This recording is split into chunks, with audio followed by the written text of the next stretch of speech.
እመቤታችን ቅድስት ድንግል ማርያም ለሰው ወገን ሁሉ የድህነት ምክንያት ናት።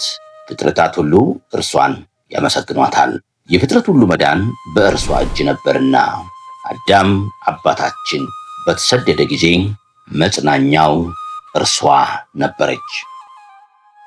እንኳን ለእመቤታችን ለቅድስት ድንግል ማርያም የልደት በዓል በሰላም በጤና አደረሳችሁ አደረሰን። ይህ የመክሊት ዘተዋሕዶ ድምፅ ነው። ይህን የቅዱሳን ታሪክ የሚነገርበትን መንፈሳዊ የዩቲዩብ ቻናል ላይክ፣ ሼር፣ ሰብስክራይብ በማድረግ ቤተሰብ ይሁኑ። አዳም አባታችን ሲሰደድ አምላካችን በገባለት ቃል ኪዳን መሰረት ዘመኑ ሲቃረብ ከእርሷ ሊወለድ እርሷ ተወለደች። እንደ ኢትዮጵያ ኦርቶዶክስ ተዋሕዶ ቤተክርስቲያን አስተምህሮ ግንቦት 1 ቀን እመቤታችን ቅድስት ድንግል ማርያም ተወለደች። የእመቤታችን መወለድ አስቀድሞ በነቢያት የተነገረ በብዙ ህብረ አምሳል የተገለጠ ነው።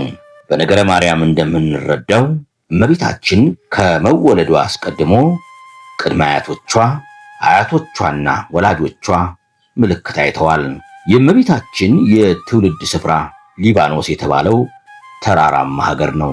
ሊባኖስ ከገሊላ በስተሰሜንና ከፍንቄ በስተምስራቅ ይገኛል። ሙሽራዬ ሆይ ከሊባኖስ ከእኔ ጋር ነይ የሚለው ቃል ትንቢት ምስጢርም የእመቤታችን መካነ ልደት የሊባኖስ ተራራ መሆኑን ያጠይቃል። መኃልየ ምዕራፍ 4 ቁጥር 7።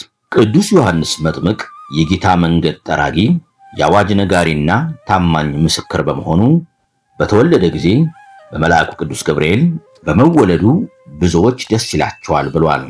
ሉቃስ 1:14። የቅዱስ ዮሐንስ መወለድ ለብዙዎች ደስታና የምስራች አብሳሪ ከሆነ ከድህነተ ሥጋ ወነፍስ የሚሰጠውን ኢየሱስ ክርስቶስን የወለደች የድንግል ማርያም ልደት ምንኛ ያስደስት ይሆን? የቀርጤሱ ቅዱስ እንድርያስ ስለ እመቤታችን ልደት እንዲህ ብሏል። ይህ በዓል በሐዲስና በብሉይ ኪዳን መካከል መገኛ ሆነ። ምሳሌዎቹ በእውነታ አሮጌው በአዲስ ቃል ኪዳን ተተኩ። ፍጥረት ሁሉ በደስታ ይዘምራል፣ የዚህንም ቀንም ደስታ ይካፈላል። ይህ መቅደሱን የሰራበት ዕለት ነው። ይህ ዕለት ትልቅ ሕንፃ የታነጸበትና ፍጡር የፈጣሪ ማደሪያ ለመሆን የተዘጋጀበት ዕለት ነው ብሏል። እመቤታችን ለፀሐዩ መምጣት የተዘረጋች ሰማይ በቅድመ አያቶቿ በእነ ቴክታና ጰጥሪቃ ሕልም እንደታየችው በሌሊት የምታበራ ጨረቃ የብሉይ ኪዳን ማብቂያ የሐዲስ ኪዳን መጀመሪያ ናትና ለሰው ልጅ ሁሉ ደስታ ነው።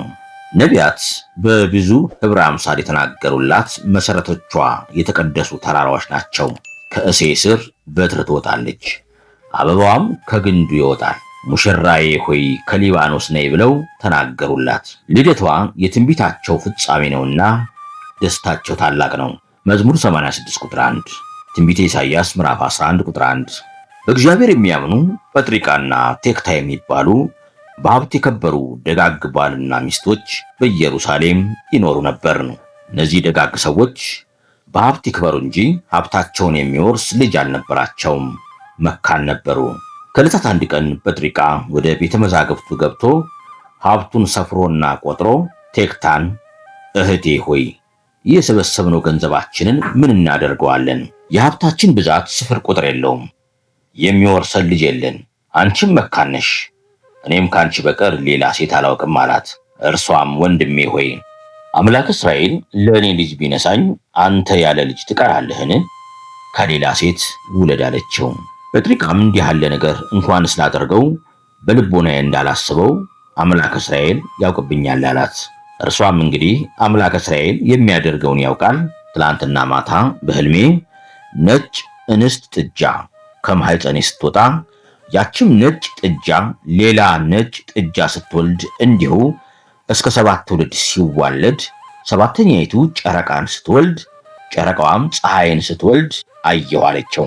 እርሱም በጠዋት ከሕልም ፈቺ ዘንድ ሄዶ ቴክታ የነገረችውን ሕልም ለፈቺው ነገረው። ያም ሕልም ፈቺ እግዚአብሔር በምሕረቱ አይቷችኋል፣ 7 እንስት እጆች መውለዳቸው 7 ሴቶች ልጆችና የልጅ ልጆች ትወልዳላችሁ። 7ኛይቱ ጨረቃ መውለዷ ከሰው የበለጠች ከመላእክትም የከበረች ደግ ፍጥረት ትወልዳላችሁ። የፀሐይ ነገር ግን አልታወቀኝም አለው። ጴጥሪቃም ሕልም ፈቺው የነገረውን ሁሉ ለቴክታ ነገራት። እርሷም አምላክ እስራኤል የሚያደርገውን ማን ያውቃል ብላ ዝም አለች። በዚያም ወራት ቴክታ ጸነሰች። በ9 ወሯ ሴት ልጅ ወለደች። ስሟንም ሄኤሜን ብለው አወጡላት። ሄኤሜን አድጋ ለአካለ መጠን ስትደርስ አጋብተዋት ሴት ልጅ ወለደች። በ8ኛ ቀኗ ደርዲ ብለው ስም አወጡላት። ደርዲ ማለት ከአባቶች ወገን የተወለደች ማለት ነው። ደርዲም አድጋ እንዲሁ ሴት ወለደችና ቶና አለቻት። ቶና ማለት ራእይ አይተን ነገር አግኝተን የወለድናት ማለት ነው። ቶናም እንዲሁ ሴት ልጅ ወልዳ ሲካር አለቻት። ሲካር ማለት ከዘመዶቻችን የተወለደች ማለት ነው። ሲካርም እንዲሁ አድጋ ለአካለ መጠን ስትደርስ ባል አጋቧት፣ ሴት ልጅም ወለደች። በ8ኛው ቀን ስሟን ሴትና ብለው አወጡላት።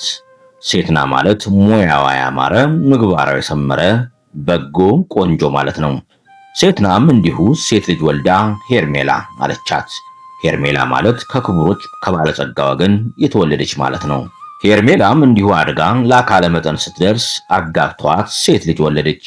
በ8ኛ ቀኗም ሐና ብለው ስም አወጡላት። ሐና ማለት በሃይማኖት በምግባር የጸናች በንጽህና በቅድስና የተሸለመች ክብርት ወልዕልት ደግ ፍጥረት ማለት ነው። ከጴጥርቃና ከቴክታ የተወለዱ 67 ወንዶች ልጆች አሉ።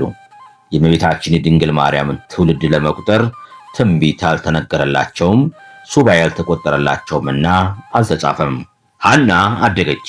ለአካለ መጠን ስትደርስ ከቤተ መንግሥት ወገን ከዳዊት ወገን ከሆነው ከቅዱስ ኢያቄም ጋር አጋቧት። ቅዱሳን ኢያቄምና ሐና ሲኖሩ ልጅ አጡ። ከሰው የሚደርስባቸውን ሽሙጥና ሐዘናቸውን ያርቅላቸው ዘንድ በቀንና በሌሊት ወደ እግዚአብሔር ፈጽመው ይማልዱ ነበረ። አንድ ቀን ወደ ቤተ እግዚአብሔር ሄደው ሲጸልዩ ሲያዝኑ አሉ። ሐዘናቸውስ እንዴትስ ነው ቢሉ ኢያቄም አቤቱ የአባቶቼ የእስራኤል አምላክ እኔን ባሪያህን ስማኝ፣ ጸሎቴን ተቀበል፣ ለዓይኔ ማረፊያ ለልቤ ተስፋ የሚሆን የተባረከ ልጅ ስጠኝ ብሎ ሲለምን ዋለ።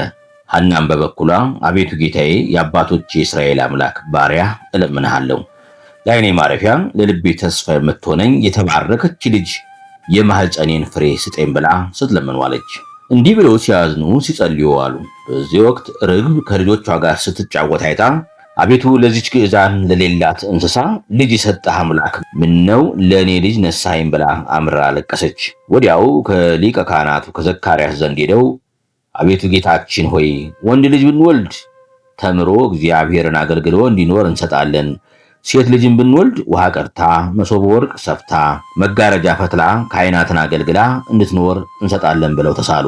ሊቀ ካህኑ ዘካርያስም እግዚአብሔር ጸሎታችሁን ይስማችሁ፣ ስዕለታችሁን ይቀበልላችሁ፣ ጻድቀ ልቦናችሁን ይፈጽምላችሁ ብሎ ጸሎታቸውን አሳረገላቸው። ሰውን የሚወድ እግዚአብሔርም ከዘራቸው ለዓለም ሁሉ መድኃኒት ይሆን ዘንድ መልካም የሆነ ሐሳባቸውን ተመለከተ። ኢያቄምና ሐና በዕለቱ ራእይ አይተው ነገር አግኝተው አደሩ። ራእዩም ኢያቄም 7ቱ ሰማያት እንደ መጋረጃ ተገልጠው ከላይኛው ሰማይ ነጭ ወፍ ወርዶ በራሱ ላይ ሲቀመጥ አየ። ለሐና ነገራት። ሐናም እኔም አየሁ አለችው። ምን አየሽ ቢላት ነጭ ርግብ መታ ከራሴ ላይ ወርዳ በጆሮዬ ገብታ በማህፀኔ ስተኛ አየሁ አለችው። ርግብ የተባለች እመቤታችን ድንግል ማርያም ናት። ነጭነቷ ንጽህናዋ፣ ቅድስናዋ፣ ድንግልናዋ ነው። ነጭ ርግብ መታ በራሴ ላይ ተቀምጣ ከራሴ ወርዳ በጆሮዬ ገብታ በማህፀኔ ስተኛ አየሁ ማለቷ ብስራተ ገብርኤልን በጆሮዋ ሰምታ እመቤታችን ቅድስት ድንግል ማርያም ጌታችንን መጽነሷን ነው። ይህንንም ራእይ ያዩት ሐምሌ 30 ነው። እንዲህ ያለ ራእይ ካየን ነገር ካገኘን ብለው ዕለቱን በሩካቤ ሥጋ አልተገናኙም። ፈቃደ እግዚአብሔር ቢሆን ብለው አዳምንና ሔዋንን ብዙ ተባዙ ምድርንም ምልዋት ብሎ ያበሰረ አምላክ ለእኛስ ይልክልን የለምን ብለው ዕለቱን አልጋ ምንጣፍ ለይተው እስከ 7 ቀን ድረስ ለየብቻቸው ሰነበቱ። ነሐሴ በባተ በ7ኛው ቀን መልአኩ ከሰው የላቀች ከመላእክት የከበረች ዓለም ሁሉ ተሰብስቦ ቢመዘን አንድ የራሷን ፀጉር የማያህል ደግ ፍጥረት ትወልዳላችሁ አላቸው። በፈቃደ እግዚአብሔር በብስራተ መልአክ እመቤታችን ቅድስት ድንግል ማርያም እሁድ ዕለት ተጸነሰች። እመቤታችን በተጸነሰች ዕለት አይሁድ ቀንተው ተነሱባቸው። ቅናቱ እንዴት ነው ቢሉ ሳሚናስ የሚባል የጦሊቅ ልጅ ከኤዶቅ ከአጎት ቤት ሄዶ ሞተ። እነርሱም እንቀብራለን ብለው በአልጋ ይዘው ሲሄዱ ከመንገድ አሳረፉት። የሐናም ያጎቷ ልጅ ነበርና ለማልቀስ ብትደርስ ዘመዶቿ ሁሉ ተሰብስበው ሲላቀሱ ቆዩአት። እርሷ አብራ ስታለቅስ ጥላዋ ቢያርፍበት መግነዝ ፍቱልኝ ሳይል የሞተው ልጅ ብድግ ብሎ ተነሳ። ሕዝቡ ሁሉ ተገረሙ፣ ተደሰቱ። አይሁድ አብረው ነበሩና ሳሚናስ ምን አየህ? ምን ትላለህ? ቢሉት ከሐና ማኅፀን የምትወለደው ሕፃን ሰማይ ምድርን እመቃ አየርን የፈጠረ አምላክን ትወልዳለች እያሉ መላእክት ሁሉ ሲያመሰግኑ አሰማው። እኔንም ያስነሳችኝ ያዳነችኝ እርሷ ናት አላቸው። ያን ጊዜ አይሁድ እነ ዳዊት እነ ሰሎሞን አባቶቻችን 40 ዓመት እንደ ሰም አቅልጠው እንደ ገል ቀጥቅጠው ገዙ። ከሐና የሚወለደውም እንዲሁ ሊገዛን ነውን ብለው ሳይወለድ እንግደለው ብለው ሊገድሉ ያስቡ ነበረ።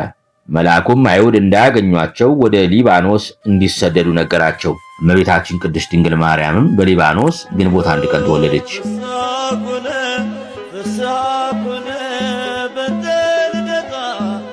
እመቤታችን በተወለደችበት ዕለት ደስታ ተደረገ። ቤታቸው በብርሃን ተመላ። በስምንተኛው ቀን ማርያም ብለው ስም አወጡላት። በዚህ መሰረት የእመቤታችንን የልደት በዓል ወይም ግንቦት ልደታ በታላቅ ክብር ከሚያከብሩ አብያተ ክርስቲያናት መካከል ዋነኛዋ የኢትዮጵያ ኦርቶዶክስ ተዋሕዶ ቤተክርስቲያን ናት።